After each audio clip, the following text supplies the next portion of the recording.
Welcome to another episode of Chocolate and Spice Talk. I'm Neha, your introverted and calmer host. Hey everyone, I'm Nidhi, the extroverted and the energetic host. Today we are joined by somebody very special, our sister in law, Shipra Singh. Shipra, along with a business partner, founded Sustainable Love, a sustainable goods company. So grab your coffee and get ready for an honest, inspiring conversation about sustainable entrepreneurship, motherhood, and making a difference. Welcome to the podcast, Shipra. We have an intro tradition where we ask our guests to share something about their personality. For example, are you introverted, extroverted, or something else? How would you describe yourself? I actually looked up a word which is between introvert and extrovert, and it's ambivert. So that's where I am. It depends from situation and social hangouts where I am and whom I'm interacting with. So I can be really lively and open with people and friends whom I'm close with, but could be quiet and just sitting in one corner and just interacting one on one with people around me.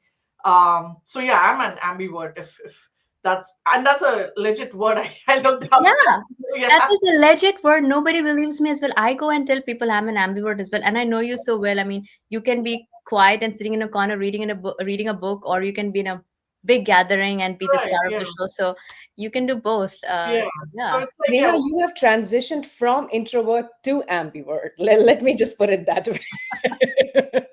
Yeah, no, I was an extrovert and I transitioned to ambivert. oh, That's what I feel, and I think that's over the due time. When you realize and understand a lot of things, and you understand where you have to spend your energy and when you have to conserve them. So that's where it is. Me being ambivert at every gathering. So yeah. that's amazing. So of course we are here to talk about your beautiful company, Sustainable Love. So I have always wondered, like you and I've chatted a bunch about it, but how did you start it? Like what sparked the idea? So with me and my business partner Ruchi, we both our mothers full time working, and we were just one Sunday afternoon just casually chatting. This is not something meaningful that we are doing. We want to do something more where we can contribute to the community where we are from. And her sister has been doing this business back in Bangalore for the past 7 years since COVID started. So she wanted her products to reach here in US, and she was already seeing a huge demand for it. And I said, Ruchi, if that is the case, we have a product which is already vetted for 7 years, and your sister is behind it. I've seen the product and I've used it before. So I knew how steady and how reusable and how amazing it was. So I was like, let's do this. And she's a woman. She herself goes to villages, picks up those ropes from women artisans over there. They make the ropes, and then she hand makes them, and she has few women workers who help her making the bulk orders and everything. So I'm like, let's do this. Let's help her, and let's help everyone who is associated with her, and let's both reach our goals over here. And that's how it just started. The idea of doing something to help our community back in any way we can. So this is how we started Sustainable Love. Yeah. And some of the best ideas are sparked from, a desire to do something beyond our usual lives and trying to help somebody. So kudos to you and your partner. Yeah. And the word sustainable gets thrown around a lot. So, what did it mean to you and Ruchi? And what misconceptions did you encounter usually in your path? So, sustainable is a very simple thing, something that can be used over a period of time. You can reuse it. It often is mistaken with organic. It's not. It's sustainable.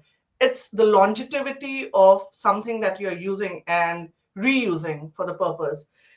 In today's fast-paced fashion world, we have seasonal clothes, seasonal wear. Everything goes in few months and then out.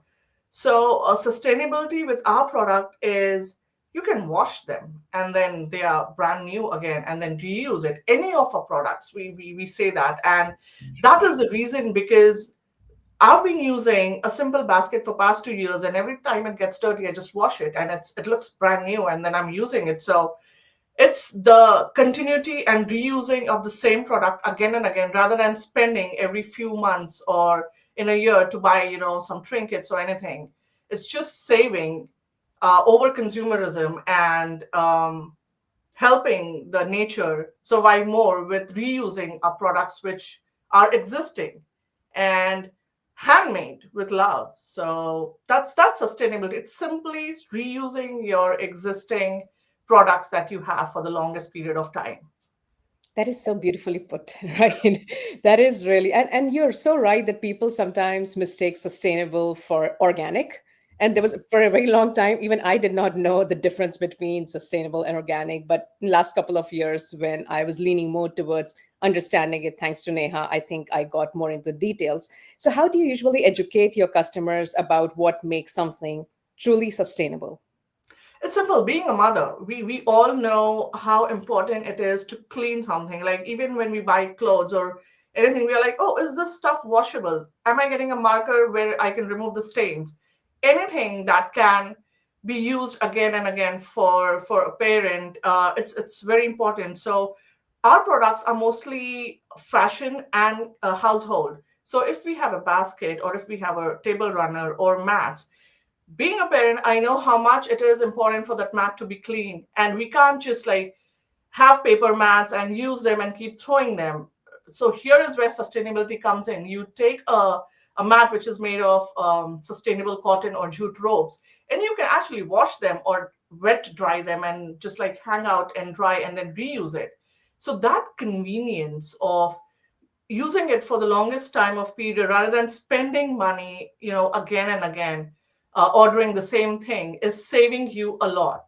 So when a customer comes to us and they are like, oh, can it be washed? Of course it can be washed. Go ahead with it. We have a basket, throw in your yarns, wash it again and then reuse it. So the longevity of it, with the price that we are selling, is our main thought behind sustainable love. Is like sustainability should be affordable. Usually when we go for a sustainable products, they are super expensive, and then we give it two thoughts. Oh, why am I spending so much on this? When I can buy something for half the price of this. So that is, again, we tell our customers that we are selling this at a price where any branded store you go and it will be doubled or tripled, but we are selling you at one fourth. And the reason that is because we can afford, and you should use this because you can reuse it multiple times. So this is the our way of letting people know that you can be part of the sustainable journey. It doesn't have to be expensive, it doesn't have to be branded, but it's the same thing you can use. So yeah. Yeah. And the other beautiful thing about your products, since I've seen them, is that they're very tactile, right? Like you're using jute, you can feel it, you can touch it, and it gives you a different sense of, belonging, particularly because they're handmade by artisans in India. And going into the, like how you actually built your business. So you mentioned you have somebody in India who's been supporting, and she reaches out to folks in different villages who actually build this. I was wondering, did you have any experience in this industry before, or did you have to learn? Not at all. Not at all. It's like it was a leap of faith. Okay. There was no experience, nothing. I am in telecom engineering. My business partner is into finance, and it's just that we are friends, longtime friends. We both don't. We have zero experience in this, but the only thing we had was vision. As mothers, we are amazing at time management and having flexibility, making plans, doing things when needed. Pulling a bunny out of a hat, anything. So this was just like when we were talking about it, we are like, my our thought process was we already have a product. We don't have to research on that. What we have to do is establish this product over here. So that was the reason why this just started. We didn't have a research to do back in India, but we did a lot over here. And I know you have questions further, why like market places and not online. This was one reason, because with this product we wanted to understand what people feel over here looking at the product, because here in US it's either you go to a store, you buy it, or you do it online now. But understanding what they think of this handmade product, how they gauge it, the pricing, the color, the feel, it was very important for us to understand what everyone thinks about it. So basically, this was a market research for us before we come up with the final design, the color, the taste. The coastal areas have a different color preference. The eastern coast has a different color preference. Similarly, southern has a different, texture and color preference. So this is what we realized in the 2 years of the pop-ups and vendor shops that we have done, and it has been very helpful to us because that's how we design a product. We tell it back in India, this is what we want, this is the color, this is the design. There's a lot of back and forth in that, and we are coming up finally with what products hits the most in the market. So yeah. Yeah, Wow. it's been a long journey. Oh, go ahead, sorry. No, I was going, so that is what you do in your events and pop-up, right? So you get like real-time feedback from the customers and you kind of understand what the taste is like, how much are they ready to spend, and how much do they understand sustainability. So Right. I'm assuming farmers market that you go to, or you are a vendor there, that helps you a lot. That helps. And I remember last year was the first time in May we did a first ever pop up in a church. And we went completely unprepared. We just like took our stuff, our products, and we just placed it on the table. We even didn't know how to style it. We were that new. And today we know how to present our products and how to, discuss it with the customer. We know what they want, what they are looking for. So back then, when we did our first pop up, the amount of sale we made, we were like, people want this. They're not getting it at this price. So we have a chance over here. The only thing is we have to figure out how we scale it. So since then, we've done a lot of pop-ups. We've gone to New York now, which is a very big vendor platform where wholesalers, big brands, come to see your product, and if they like it, you get into a contract with them. So we last time we just went as a training purpose for us. We looked around, we did research, we took a lot of notes, and this year, Feb, again, we are going to do that. And we are planning to launch in New York now, either this summer or by next winter. So this time will give us, we have plans to do rebranding, marketing, how you show your product, and reach out to the businesses with what they are liking with the products that we have so far. So yeah. Wow, that is so exciting. I'm so excited about that. But all of this, like a small business journey, I'm pretty sure that has so many tough parts. And what has been your biggest struggle in building sustainable love? Nothing as of yet until we had the tariff of 50% being put on India. So that has made us rethink a lot of our choices, especially pricing wise, because for us being sustainable, we always wanted to keep it to a price where even a farmer can, go and think of buying a basket, and he should be able to afford it. He shouldn't have to think it twice that, oh, no, this is expensive. I'm not wasting my money on this. So for us, it was like even a farmer should be able to buy your products. Giving this, because we had kept our prices always low, our main tag was also that we do not accept returns. Because the moment we start accepting returns, the prices increase. So, one thing we were very confident is our product is very sturdy, it's handmade, it's never failed, it can be reused. My kids play with it, throw it around, and it still stays the same. So, uh, practically and physically, I've seen how the product is in the past so many years. So we are very confident of our product. As a small scale, currently we are rethinking the prices, the marketing, the rebranding, and we are also introducing our long-term friend as a social media expert for our branding further, because both me and Ruchi aren't able to do that as much, but she is an anti-tester right now, and she is very creative, very creative. So, and she's happy to do it. So we want, in today's world, the presence is very important on social media. So that's the help we are getting in to just have that presence and then scale our products. So yeah, this new change has made it a little tough, but we'll figure out something. It's always great. Like, it's probably easier for you to compartmentalized that way, like, you and Richie figuring out the logistics, just the overall strategy of this product and the company, and you need somebody to marketing is a very, very important part of it. And one human cannot do it all, so I'm so glad you are able to bring a team together. Yes, yes, we are very excited too. This is the first time I'm like opening about this on the podcast. It's not been yet there on the social media or our Instagram. So yeah, I'm glad Awesome. this is the platform for it. Yeah, so everyone's getting the news from our podcast. Thank you. Anytime. And I know, like, you have obviously you have two kids and you have a family to support and also a full-time job. How do you go about balancing all of that? And obviously business gets stressful, work gets stressful. How does it impact your work, home life? They understand that business is a passion, but same as family, and we can take care of both. They see us work hard, and I'm sure we don't see it, but somewhere they are learning from it.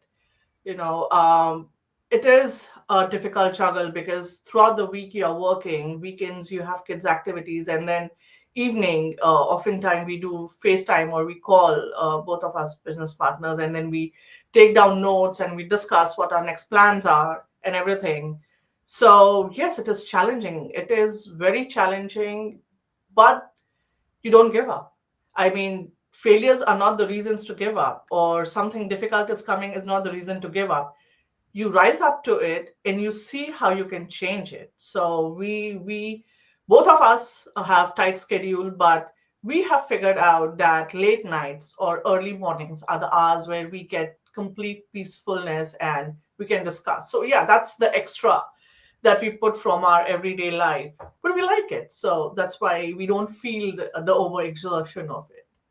Oh, that's beautiful. And you are so right that kids learn from it. Like Vikram, my son, 6-year-old, and he knows on the weekend I record podcasts, and that does take away a couple of hours from, me and him time or our baking time or, some of the activities. But he understands it's important to me. So he's Yeah, like, oh, Mama, I'll be quiet in the other room. Why yeah, don't you finish your podcast and then we'll do something else? So he appreciates it and he yes. respects it. So I'm very proud that he sees this. This is something that Mama enjoys, and he gives me my time, so he's learning. And yeah, you're absolutely right. I think it does make kids also more resilient and respectful towards us. So one time, I'll give you an example. My older one said, "Oh, you're having a pop-up shop. Can I make some stickers for you? So that I can give your customers."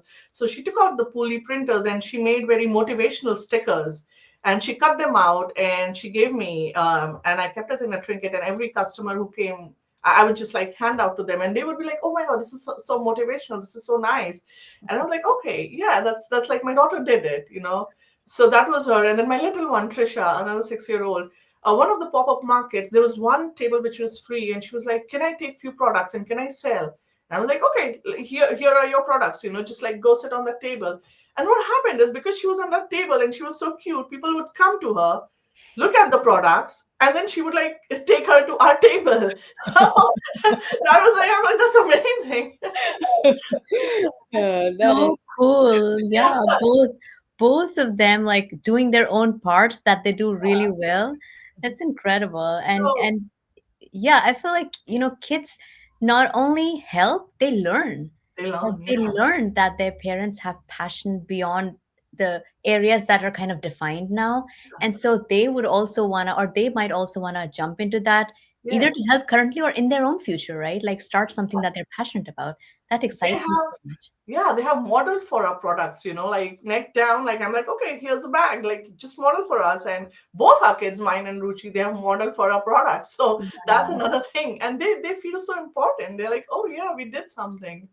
So Yeah, yeah. yeah. And I've seen both the kids. They're so proud of it. Like they are like they hold it and they feel proud, which makes me so happy.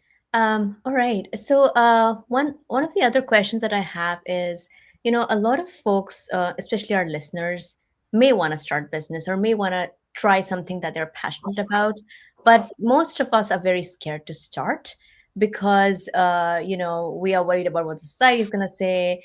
Sometimes we're worried about our own selves because we're not confident about it. And how did, like, first of all, did you face any such challenges? And if you did, how did you overcome it? And what would you have wished you had known before starting? Before starting anything, you wish to know everything, because when we started, now being 2 years here, we wish someone knew, told us like when we you have to pay a business tax, because that is usually a month before the regular tax date that happens. And this year we realized that we had to pay a fine, a huge fine, because we were a month late. So there are a lot of things that you wish you knew, but it's a journey, and you learn from your mistakes, and you'll come up strong, after doing these mistakes. um Again, being moms, we are already an entrepreneurs at our end. I'm telling you, we do time management, we have excellent interpersonal skills, we can chat with anyone, we can multitask a lot of things, and business is just one bit of it. We just have to be determined about the end that we want to see. We should be futuristic about what we want. That's the most important thing. Between now and then, there'll be a lot coming in, but the future, the final vision that you have, nothing should deter you from that. And between here and that future is just a learning curve. There's a lot. When we started doing these pop-ups and vendors, there were so many women entrepreneurs whom we met, and their journey inspires us a lot, and they've helped us. We went to New York for another pop-up, and we met few women's over there, and with them we've collaborated so much. So it's a journey, women uplifting each other. There's a whole village out there. If you go and open up, you'll see there's so many people right there with their open arms, ready to help you out. There are so many opportunities and brands already there for South Asian women especially. That's what we realized. And they help you feature your brand, they help you plan, they help you with your what do you say what do you Yeah. say uh, putting it in front of Yeah, Exposure. marketing. pitching, sorry, yeah. Okay. Okay. All right. Yeah, so there are brands which help you pitching in front of major brands like Whole Foods or Costco, and we've seen that. So yes, you just have to have determination and a final goal, and between that, it's a journey that you'll take it. You'll just take it, and you'll have your village. The village is always there. You'll find your people. That's it. Yeah, that positive hope. That is beautiful. And I love the part that you mentioned about community, how moms come together and how community comes together. And you would not think the strangers would really do something for you. Like, why will they spend the time and energy for somebody who they barely know? But when you do something like that, it's like the tough times bring you together. I Yes. think that is so beautiful. So I think you spoke a little bit about this already, like what does a mission driven business looks like right now. But how do you think, what does thriving look like for you? We celebrate small wins. That's how it is. It's at a position where there's a lot of thinking that has yet to go behind the 50% tariff. So right now thriving is a lot, but every pop-up that we do, we take the small wins, we take our learnings, and we will plan for the future. But it does get challenging for small businesses who aren't yet established on the platform and looking for. But to look at it as a positive way, before we started, we got this news. So now for the future, for the next 4 years, we know what is to be planned, and we can be already prepared for it. So it's not that we are in the middle of it and we are taking a hit. So we yet have to start the journey online to scaling, and we can plan accordingly. So yes, there's a lot, but we take our small wins and happy with it. Yeah, that's true. And you already said that you don't want to compete with the fast fashion. Your whole goal is sustainable, like sustainability, and how do you offer longevity to a product. But in this world, how do you feel that you can compete with the fast fashion and the mass produced goods? It's you have to work along with them. Like competition will kill us. Like if we think of it as a competition, that if we are competing the big brands, it will demotivate us. What I see it as, I have to walk along the path and I have to go ahead. That's how I see it, so that it doesn't demotivate me. What I see, and I've realized in this 2 years, is that fashion industry is fast paced, changing every 3 months, every 6 months. You see Milan, you see New York Fashion Week, or you see Paris. They have so much every year. They have a color theme. This year it was yellow. So we are realizing that, that is what people are buying. That is what they look at. So now we have started looking at the trend, but we don't want to completely remove our focus from our products, which we want. We are targeting a certain clientele who wants to take it to a farmer's store, who wants to take it to the beach, who wants to take it to just a play date and not think of it getting dirty. Just spend your money, use it as much as you want, and reuse it, keep using it. So our clientele, which we are thinking in this fast fashion paced industry, is a day-to-day woman or a day-to-day household who will have our products. So that's how we are looking at it, at this fast consumerism in America. Yeah, and it is not zero or one. Like it's not either or, Yeah, right? We can coexist, and exactly. I think there's market for everyone. And I'm glad like you're thinking about it as not as like competing and therefore worrying about what happens if it doesn't work out. It will work out because it's going to Yeah, be intrinsic to the needs. I yeah, it have will a, take. yeah. Yeah, sorry. No, go ahead. No, I was Finish like, your. it will take its time. Yeah. Just have to be patient and keep giving your 100%. Like every day, if we give 100%, the future will have 100% for us. So it's just how much we are putting in every day. Yeah. I love your confidence, Chipra. It's so beautiful. And for a small business owner, you need to be gritty, right? You Yeah. need to have that perseverance. You cannot give up when times get tough. So I think there's so much people can learn from you. Oh, yeah. One last question for you from me, and Neha, I'll hand it over to you. So you're adding more people to the mix, right? It was you and Ruchi, and now you're adding a new person who will be taking over social media. So I'm assuming the more people come in the picture, there is difference in opinion, and there is Yeah. different vision, and there is different thought process. So how do you navigate that as a business owner? We moms are very good at, negotiating. That's like something we learn over the years. All three of us are parents. She just, her older one, the only one, went to college and now he's working. Um, she's a principal in a public school. Her name is Manjari. So she is, like I said, she's very creative. You will always have differences, but there's a common ground. You discuss. The most important thing between me and Ruchi, I mean, touchwood, till in 2 years, we've never had a disagreement, but we've always discussed our thoughts. And I think the same thing will happen with Manjari for the number of years I've known her. Everything has to be a discussion. You have to listen to everyone, and there will be a common underlying point amongst all of the three of us.